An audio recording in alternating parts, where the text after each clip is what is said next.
ಹುಬ್ಬಳ್ಳಿಯಲ್ಲಿ ಮನೆ ಹಂಚಿಕೆ ಕಾರ್ಯಕ್ರಮ ನಡೀತಾ ಇದೆ. ಸರ್ಕಾರದಿಂದ ಬಡವರಿಗೆ ಮನೆ ಹಂಚಿಕೆ ಕಾರ್ಯಕ್ರಮವನ್ನ ಆಯೋಜನೆ ಮಾಡಲಾಗಿತ್ತು. ರಾಜ್ಯಾದ್ಯಂತ ನಿರ್ಮಾಣ ಆಗಿರುವಂತ ಸುಮಾರು 42,345 ಮನೆಗಳ ಹಂಚಿಕೆ.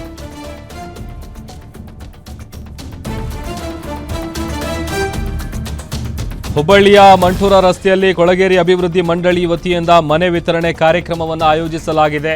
ರಾಜ್ಯಾದ್ಯಂತ ನಿರ್ಮಾಣ ಆಗಿರುವಂತಹ ಸುಮಾರು 42,345 ಮನೆಗಳ ಹಂಚಿಕೆ ಕಾರ್ಯಕ್ರಮ ಇದು. ಸ್ಲಂ ಬೋರ್ಡ್ನಿಂದ ನಿರ್ಮಾಣ ಆಗಿರುವಂತಹ ಮನೆ ಹಂಚಿಕೆ ಕಾರ್ಯಕ್ರಮದಲ್ಲಿ ಸಿಎಂ ಸಿದ್ದರಾಮಯ್ಯ, ಎಎಸ್ಎಸ್ಸಿ ಅಧ್ಯಕ್ಷರಾದಂಥ ಮಲ್ಲಿಕಾರ್ಜುನ್ ಖರ್ಗೆ, ಸಚಿವ ಸಂಪುಟದ ಅನೇಕ ಸಚಿವರು ಈ ಕಾರ್ಯಕ್ರಮದಲ್ಲಿ ಭಾಗಿಯಾಗಿದ್ದಾರೆ.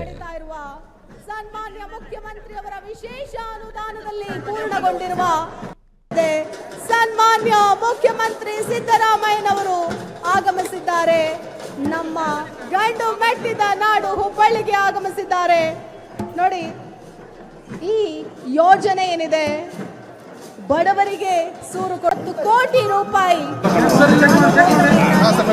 ಪ್ರಥಮ ಹಂತದಲ್ಲಿ 1,136 ಕೋಟಿಗಳನ್ನ ಬಿಡುಗಡೆ ಮಾಡಲಾಗಿದೆ.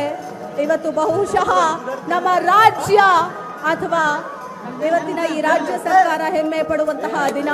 ಕರ್ನಾಟಕ ಕೊಳಗೇರಿ ಅಭಿವೃದ್ಧಿ ಮಂಡಳಿ ವತಿಯಿಂದ ರಾಜ್ಯಾದ್ಯಂತ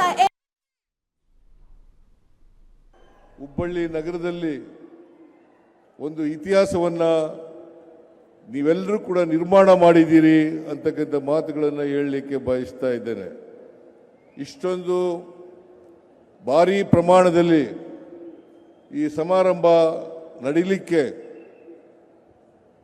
ಜಮೀರ್ ಅಹಮದ್ ಖಾನ್ ಅವರು, ಪ್ರಸಾದ್ ಅಬ್ಬಯ್ಯ ಅವರು, ಸಂತೋಷ್ ಲಾಡ್ ಅವರು, ಇನ್ನೂ ಅನೇಕ ಜಿಲ್ಲೆಗಳ ಉಸ್ತುವಾರಿ ಸಚಿವರು,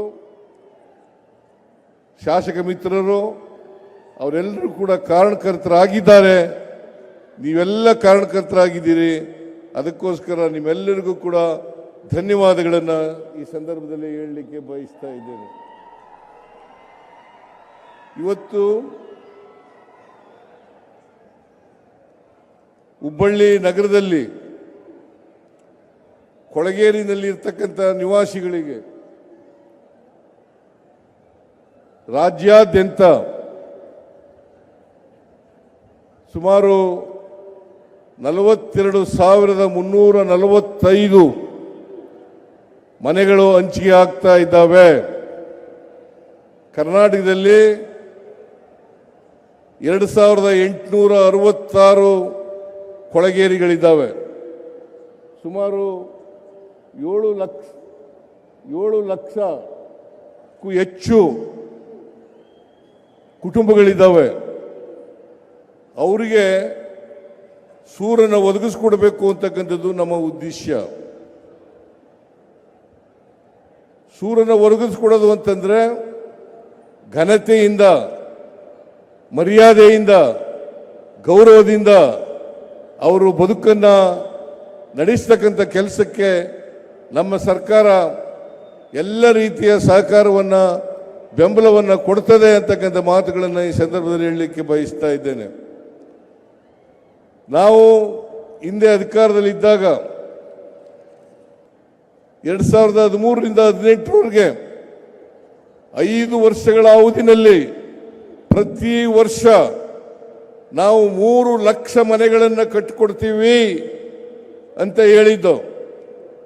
ವಸತಿಹೀನರಿಗೆ ಅವರಿಗೆ 3 ಲಕ್ಷ ಮನೆಗಳನ್ನು ಕಟ್ಟಿಕೊಡ್ತೀವಿ ಅಂತ ಹೇಳಿದ್ದು. ನಾವು 5 ವರ್ಷಗಳಲ್ಲಿ 2013ರಿಂದ 2018ರವರೆಗೆ 5 ವರ್ಷ ನಾವು ಅಧಿಕಾರದಲ್ಲಿದ್ದಾಗ ಸುಮಾರು 14,58,000 ಮನೆಗಳನ್ನು ಕಟ್ಟಿದ್ದು. ಇದು ತಾವೇ ಮುಖ್ಯಮಂತ್ರಿ ಇರುವಾಗ ಈ ಮನೆಗಳು ಸ್ಯಾಂಕ್ಷನ್ ಮಾಡಿದ್ದು, ಅದಾದ್ಮೇಲೆ ಒಂದು ಮನೆನೂ ಸ್ಯಾಂಕ್ಷನ್ ಮಾಡಿಲ್ಲ, ಒಂದು ಮನೆನೂ ಕೊಡಕ್ಕೆ ಸಾಧ್ಯ ಆಗಿಲ್ಲ. ಬಡವ್ರು 4.5 ಲಕ್ಷ ಕಟ್ಟಕ್ಕೆ ಸಾಧ್ಯ ಆಗಲ್ಲ ಸರ್.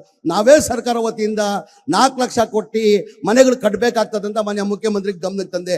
ಮಾನ್ಯ ಮುಖ್ಯಮಂತ್ರಿಗಳು 2-3 ರಿವ್ಯೂ ಮೀಟಿಂಗ್ ಮಾಡಿ, ನೀನು ಪ್ರಸಾದ್ ಹಬ್ಬ ಹೇಳ್ತಿರೋದು ಸತ್ಯ ಕಣೋ, ಬಡವ್ರು ದುಡ್ಡು ಕೊಡಕ್ಕೆ ಸಾಧ್ಯ ಆಗಲ್ಲ, ಅದು ಎಷ್ಟನ ಕಷ್ಟ ಆಗಲಿ ಎಷ್ಟನ ತೊಂದರೆ ಆಗಲಿ ಆ ದುಡ್ಡನ್ನು ಸರ್ಕಾರ ಕೊಡ್ತದಂತೇಳಿ 2024 ಕ್ಯಾಬಿನೆಟ್ ಅಲ್ಲಿ ತಂದು ಅಪ್ರೂವ್ ಮಾಡಿದಕ್ಕೆ ಹೋದ ವರ್ಷ 24 ಮಾರ್ಚ್ ಅಲ್ಲಿ 36,780 ಮನೆಗಳು ಕೊಟ್ವಿ. ಏನೀಗ ಬಿಜೆಪಿ ಅವ್ರು ಕೊಡಕ್ ಸಾಧ್ಯ ಆಗಿಲ್ಲ? ಅವಾಗ ಯಾವ ಗ್ಯಾರಂಟಿನೂ ಇರಲಿಲ್ಲ ಅವ್ರಿಗೆ. ಜನತಾದಳ ಅವ್ರಿಗೂ ಸಮ್ಮಿಶ್ರ ಸರ್ಕಾರದಲ್ಲಿ ಯಾವ ಗ್ಯಾರಂಟಿನೂ ಇರಲಿಲ್ಲ, ಬಿಜೆಪಿ ಅವ್ರಿಗೂ ಯಾವ ಗ್ಯಾರಂಟಿ ಇಲ್ಲ. ಗ್ಯಾರಂಟಿ ಒತ್ತಡದಲ್ಲೇನೆ ಚುನಾವಣೆ ಟೈಮಲ್ಲಿ ನಾವು ಘೋಷಣೆ ಮಾಡಿಲ್ಲ. 5 ಗ್ಯಾರಂಟಿಯನ್ನು ನಾವು ಘೋಷಣೆ ಮಾಡೋದು ತಮಗೆಲ್ಲ ಗೊತ್ತಿರೋದು ವಿಚಾರ. ಇದೇ ವಿರೋಧ ಪಕ್ಷದವ್ರು ಏನಂದ್ರು, ಇದು ರಾಜಕೀಯ ಭಾಷಣ ಮಾಡಿದ್ದಾರೆ, ಈ ಗ್ಯಾರಂಟಿಗಳು ಲಾಗು ಮಾಡೋಕ್ಕೆ ಸಾಧ್ಯ ಆಗಲ್ಲ, ಈ ಗ್ಯಾರಂಟಿಗಳು ಲಾಗು ಮಾಡೋರಿಗೆ ಕನಿಷ್ಠ 50ರಿಂದ 60 ಕೋಟಿ ಆಗ್ತದೆ, ಇದು ಲಾಗು ಮಾಡೋಕ್ಕೆ ಸಾಧ್ಯ ಆಗಲ್ಲ ಅಂದು ನಮ್ಮ ಸರ್ಕಾರ, ಕಾಂಗ್ರೆಸ್ ಸರ್ಕಾರ ಬಂದು ಮನೆ ಸಿದ್ದರಾಮಯ್ಯ ಮುಖ್ಯಮಂತ್ರಿಯಾಗಿ ಒಂದೇ ತಿಂಗಳಲ್ಲಿ ಈ 5 ಗ್ಯಾರಂಟಿಯನ್ನು ಜಾರಿ ಮಾಡಿರೋ ತಮಗೆಲ್ಲ ಗೊತ್ತಿರೋದು ವಿಚಾರ. ಅದರಲ್ಲಿ ನಾವು ಘೋಷಣೆ ಮಾಡಿಲ್ಲ ಚುನಾವಣೆ ಟೈಮಲ್ಲಿ ಮನೆ ಫ್ರೀ ಕೊಡ್ತೀನಿ ನಿಮಗೆ ಅಂತ ನಾವು ಘೋಷಣೆ ಮಾಡಿಲ್ಲ. ಬಡವ್ರು ಕಷ್ಟದಲ್ಲಿದ್ದಾರೆ ಅಂತ ಮಾನ್ಯ ಸಿದ್ದರಾಮಯ್ಯ ಬಡವ್ರ ಬಗ್ಗೆ ಕಾಳಜಿ ಇಟ್ಕೊಂಡು ನಮಗೆ ಸೂಚನೆಯನ್ನ ಕೊಟ್ಟಿದ್ದಾರೆ. 2026 ಡಿಸೆಂಬರ್ ಒಳಗಡೆ ಎಲ್ಲ 1,18,000 ಮನೆಗಳು ಕೊಡಬೇಕಂತ ಸೂಚನೆಯನ್ನ ಕೊಟ್ಟಿದ್ದಾರೆ.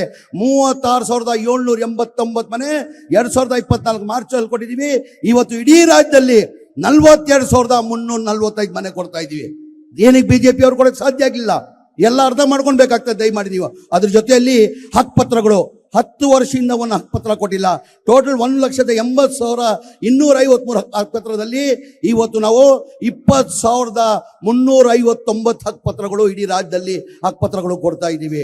ಹಾಗಾಗಿ ಮಾನ್ಯ ಮುಖ್ಯಮಂತ್ರಿಗಳು ಸೂಚನೆ ಕೊಟ್ಟಿದ್ರೆ ಸಮಯ ಇಲ್ಲ, ತಾವೆಲ್ಲ ಕಾತ್ರದಲ್ಲಿ ಮಲ್ಲಿಕಾರ್ಜುನ ಖರ್ಗೆ ಸಾಹೇಬರು ಮತ್ತೆ ಸಿದ್ದರಾಮಯ್ಯ ಬಹುದಿನಗಳ ಕನಸು, ಬಡವರ ಕನಸು, ಸನ್ಮಾನ್ಯ ಮುಖ್ಯಮಂತ್ರಿಗಳ ವಿಶೇಷ ಅನುದಾನದಲ್ಲಿ ಪೂರ್ಣಗೊಂಡಿರುವ ಪ್ರಧಾನ ಮಂತ್ರಿ ಆವಾಸ್ ಯೋಜನೆ ಅಡಿಯಲ್ಲಿ ಇವತ್ತು ನಿರ್ಮಾಣಗೊಳ್ಳುತ್ತಿರುವ 1,80,253 ಮನೆಗಳ ಪೈಕಿ ಇವತ್ತು 2ನೇ ಹಂತದಲ್ಲಿ ನಾವು 42,345 ಮನೆಗಳನ್ನು ಹಸ್ತಾಂತರ ಮಾಡ್ತಾ ಇದ್ವಿ. ಬಹುಶಃ ಇದು ಬಿಜೆಪಿಯವರ ಸರ್ಕಾರದಲ್ಲಿ ಕೊಡ್ಲಿಕ್ಕಾಗ್ಲಿಲ್ಲ, ಒಂದೇ ಒಂದು ಮನೆ ಕೂಡ ಕೊಡ್ಲಿಕ್ಕಾಗ್ಲಿಲ್ಲ. ನಾವು ಪ್ರಥಮ ಹಂತದಲ್ಲಿ 36,789 ಮನೆಗಳನ್ನು ಕೊಡುವಂತ ಸಾಧನೆಯನ್ನು ಕೂಡ ಮಾಡಿದ್ವಿ. ಬಹುಶಃ ಇದಕ್ಕೆಲ್ಲ ಕಾರಣೀಭೂತರು ನಮ್ಮ ಮುಖ್ಯಮಂತ್ರಿಗಳು. ಅವ್ರಿಗೆ ವಿಶೇಷವಾದಂತ ಜನಪರ ಕಾಳಜಿ, ಬದ್ಧತೆ, ಬಡವರಲ್ಲಿ ದೇವರು ಕಾಣುವಂತ ವ್ಯಕ್ತಿತ್ವ ಇವ್ರದಿತ್ತು. ಆ ನಿಟ್ಟಿನಲ್ಲಿ ಅದಕ್ಕೆ ವಿಶೇಷ ಇನ್ನೊಬ್ಬ ವ್ಯಕ್ತಿತ್ವ ಇರುವಂತ ನಮ್ಮ ಜಮೀರ್ ಅಹ್ಮದ್ ಖಾನ್ ಸಾಹೇಬ್ರು